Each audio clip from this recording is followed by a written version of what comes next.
And welcome to Fourth and Pain, the only pro wrestling show to be hosted by an NFL player and a weight loss champion. I am Chuck Carroll, flying solo today. Adam Carriker a bit under the weather, so he said, Chuck, handle this one on your own. I'm sure you're going to do a bang-up job. So I think I'm not. That's why I'm going to bring in Zac Boyer from the Freelance Star to help me look forward to today's game against the Pittsburgh Steelers. Zac, how are you, sir?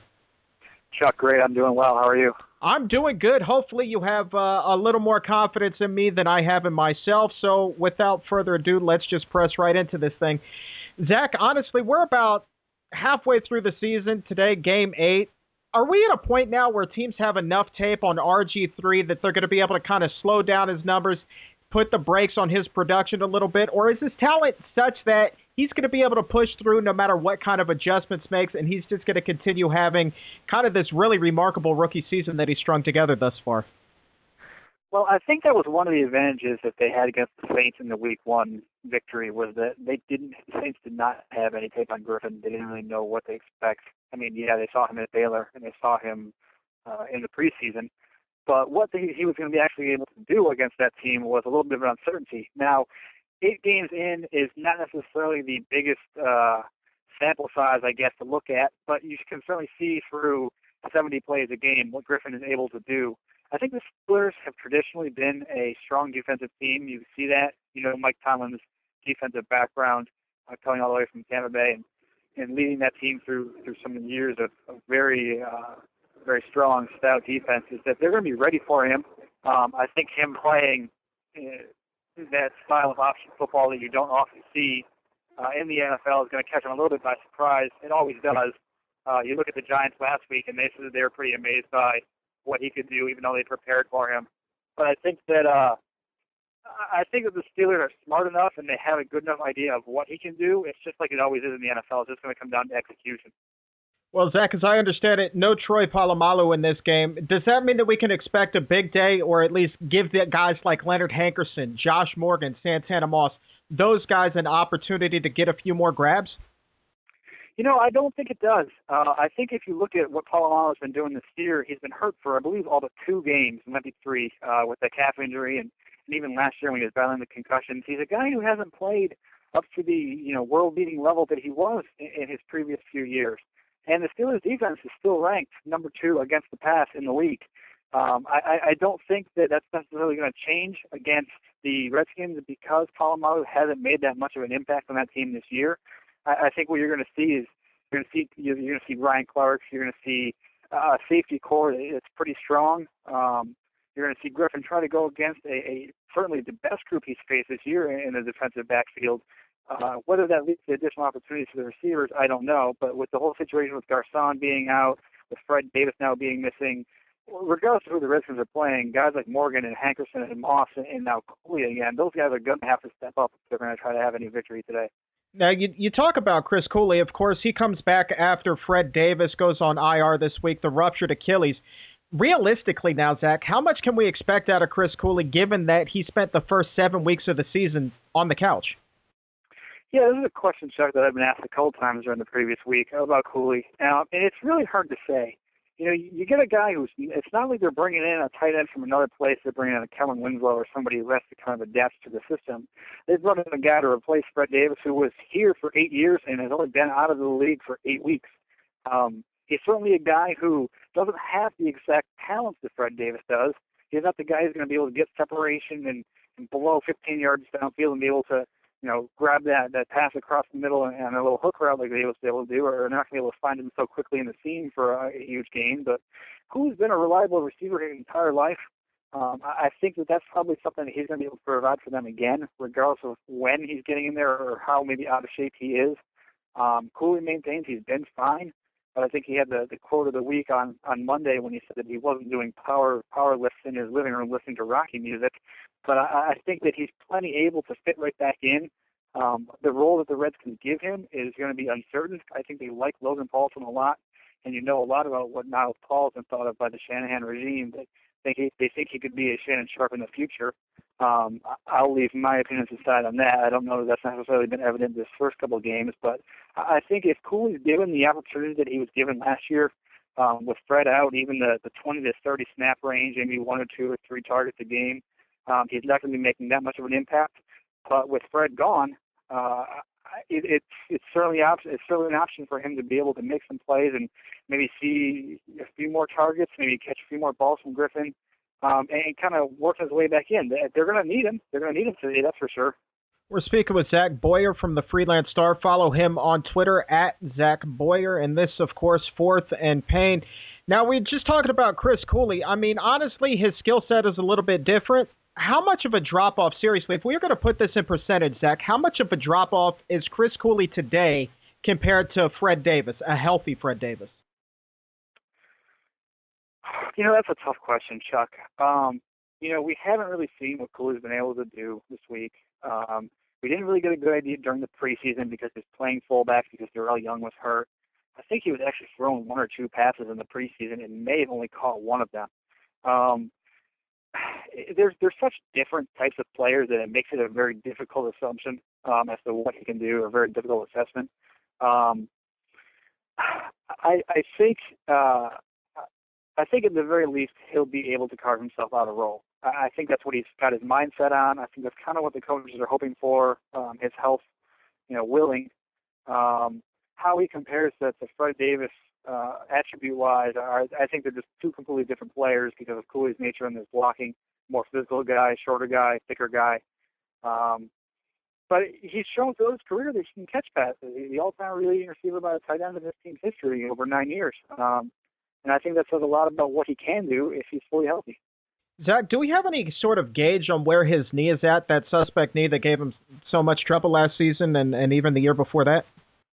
Yeah, I mean, he maintains that the knee has not been an issue. He maintains that the knee makes him feel younger than he's ever been. I don't think he's at all concerned about the knee. I think maybe when he gets a helmet on it the first time, if James Harrison comes cutting on over and pops him in the knee maybe once, I think he'll start thinking about it once or twice. But everything he's professed around here for a while has been, even into the preseason, that the knee was not an issue of his. It was not a concern of his, and it was something that was worrying him at the time. So if that's the way he feels, at least publicly, I'd have to assume that he's not really that worried about it. And last question about Cooley before we turn our attention to the Steelers. He maintained that he still feels that he can be a starter in the NFL, and he didn't go anywhere else. He said he was going to only come back to play for the Redskins, but when he left, he said that he wanted to be a starting tight end in the National Football League. Is he going to get that opportunity here in Washington? He's got 9 games to prove it.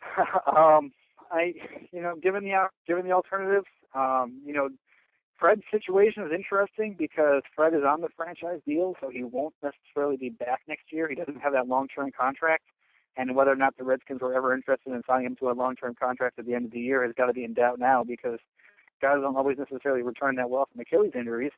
Fred had the surgery on Wednesday, and by all accounts, everything was going fairly well. But you just never know with something that's so vital to an athlete's movement and whether or not he'll be able to return to his former level. Chris certainly has the opportunity to prove in these last 9 games that he can be a starter. He's kind of looking at it as a new lease on his career. And at 30 years old, he believes he can play for a few more years. But whether or not he's able to seize that job, whether or not he actually is able to do so as early as today and be in that role, I don't know. But he's going to do absolutely everything he can to try. If you had to fathom a guess, are we at a point now where the Shanahans, who have a propensity to go young, are going to be looking tight end in next year's draft or perhaps a free agent, given the fact that Fred Davis is going to be coming off of the suspect Achilles? Or do you think that this injury is actually going to play better in Davis's chances of returning to Washington because other teams may not want to give him that chance because of the significance of this injury? Yeah, Chuck, that's a very good question. I think preliminarily, I know it's probably 29th on the list of things they're thinking about with regards to Fred Davis' health. I'm sure the Shanahans are looking a little bit favorably at the injuries, thinking, okay, maybe there's a chance to wrap this guy up for cheap, at least for a short-term deal again. Teams, like you said, are not going to be heavily invested in a guy who has this kind of situation, and nobody's going to open up their checkbook for a guy that's got that Achilles. And certainly the Redskins could assumedly bring him back for cheap. But looking to the draft, I guess I'd have to look exactly at who the top tight ends that are going to be available coming out and the depth of the position. If there's a game changer available, I'm sure that everybody's going to be doing their due diligence on somebody like that. But in terms of whether or not they've got anything earmarked at this point, I don't think that. I think it'll probably be before the bye week, just from the schedule last week when Shanahan started looking at quarterbacks, or last year, I'm sorry, when he started looking at quarterbacks, started looking at Griffin around May-October. I think it'll probably be around the bye week when they start preparing for next year and looking at personnel and starting to evaluate those things. So could they go with a tight end or a free agent next year that's not currently on the roster? Yeah, I guess it's always plausible, but I know they've got high hopes for Paul. I know they've got a pretty good confidence in Paulson, who's developed over his 3 years. And depending on what happens with Davis and Cooley, if one of those guys is open to returning, I guess, for the cheap, that's certainly an option for them as well. We're speaking with Zac Boyer of the Freelance Star on 4th and Payne. And let's turn our attention now to Pittsburgh. Pittsburgh's 6th-ranked passing offense in the NFL could prove difficult for this Redskins secondary, which has given up the big play routinely so far this season. What are Washington's chances of actually keeping Roethlisberger and the Pittsburgh receivers in check today? I can probably sum it up in 2 words, and it's not good. You look at what Pittsburgh has done this season, even kind of going into that last season. I think a lot of it's been necessitated by the fact that the running backs are all hurt and been banged up. I think they've been through about 5 or 6 guys already this year. But they've really transitioned to a pass-first offense, which is, as Josh Wilson said on Wednesday, is not your grandfather's Pittsburgh Steelers anymore. It's a group that has a tandem of pretty good explosive receivers in Wallace and Brown. Roethlisberger, I think everybody knows what he can do. He's certainly able to find them well. They're able to get their separation from the corners. You look at the issues that the Redskins have had in the secondary over the first 7 games, and you have to figure it's not a very favorable matchup for them. But these are the issues that this team is going to face all season long. Is until they can be able to get Brandon Merriweather back, until they're able to figure out exactly what it is going wrong. D'Angelo Hall has just said it's guys not making plays. Well, if you're in the position to make plays and you're just not making plays, maybe the question is where's the motivation? They defended the coach. They defended Raheem Morris' hiring earlier in the week. They said they've been staunchly behind him and said it's nothing that he's done.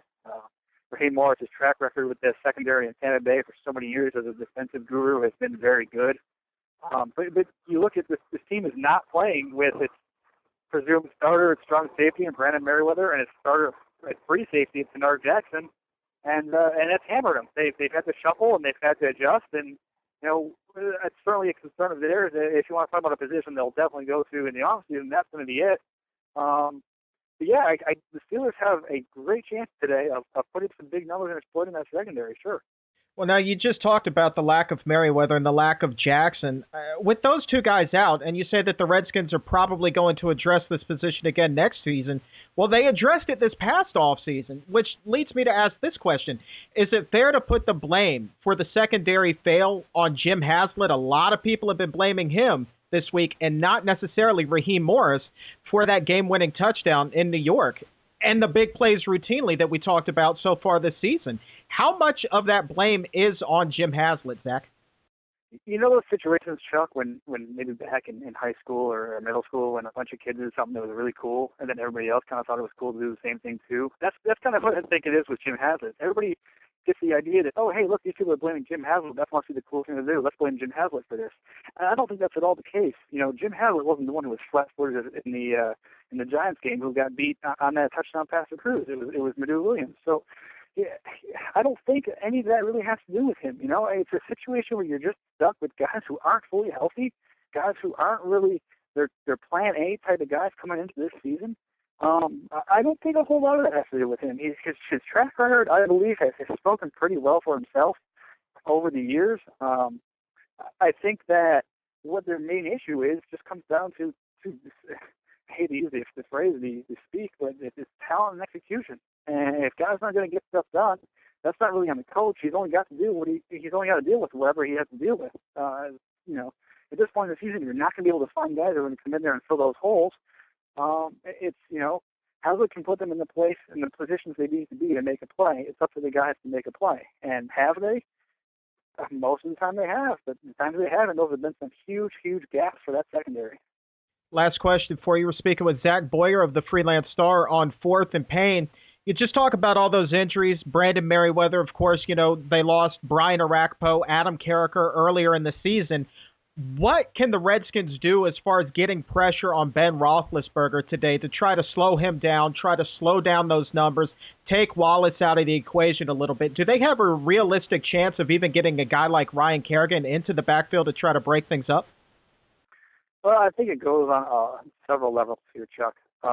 First, you've got a quarterback who he can make things out of nothing because he's shifty, but he's not necessarily the guy with 4.41 speed like Robert Griffin is, who will take off running and not be caught.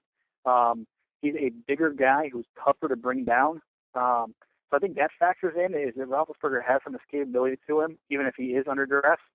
I think the other thing is it's definitely a huge game for Ryan Kerrigan, who was supposed to be the guy who would step up for Brian Orakpo. Some people thought that maybe before Orakpo even got hurt that he was the better pass rusher, the better outside linebacker, and then Orakpo had already hit his ceiling. And if Kerrigan was playing at that level as a guy who's, let's say 20 games into his career, if he was playing that well at that time, as a converted defensive end from college, how well he could continue to play, how high his ceiling was. There are a lot of factors that go into what they can do against Roethlisberger because he'll hold onto the ball longer. But that offensive line is pretty good, as the Steelers have. But yeah, I mean, if you're ever going to create a quarterback if you're going to cause a quarterback to screw up or to make a mistake, a lot of it comes with a pass rush. And if the Redskins are able to get a pass rush against those guys, that will certainly help. But consider also that the Steelers run that same 3-4 up front. The defensive similarities there's so many of them that it's going to make it easier for the offensive line to prepare for what the Redskins are doing. So can they get a pass rush? Yeah, ideally that would be very favorable if they were able to do so, to disrupt Roethlisberger a little bit. Will they be able to do so? In the last couple of weeks, haven't really shown that they can. All right, and with Carriker out, I feel comfortable asking you for a prediction today. How do you see this one playing out, Zach? I think it's going to be close. I've talked with a couple of people. I talked with you earlier in the week about how the Redskins can win almost any game they're in, given the matchups. I think there's no game on this schedule, looking at the rest of the season right now, where you don't think that offense can probably blow some teams out. I think, though, that Griffin is going to face his first real test against the pass this week. I think that I think there are opportunities where they'll be able to exploit them, but ultimately I just don't see how they're going to be able to walk into that environment and make some plays if Griffin's got his second and third receivers out there and the secondary is so porous against a Pittsburgh passing team. I don't think it's going to be a Redskins victory today, but I think that they've baffled everybody in the past, so why not be it again? There you go. Zac Boyer with the Freelance Star on Fourth and Pain. As always, greatly appreciate your time. Check him out on Twitter at Zac Boyer, ZACBOYER. Zach, thanks so much. Chuck, it's always a pleasure. Thanks a lot. This is Fourth and Pain. We'll be right back.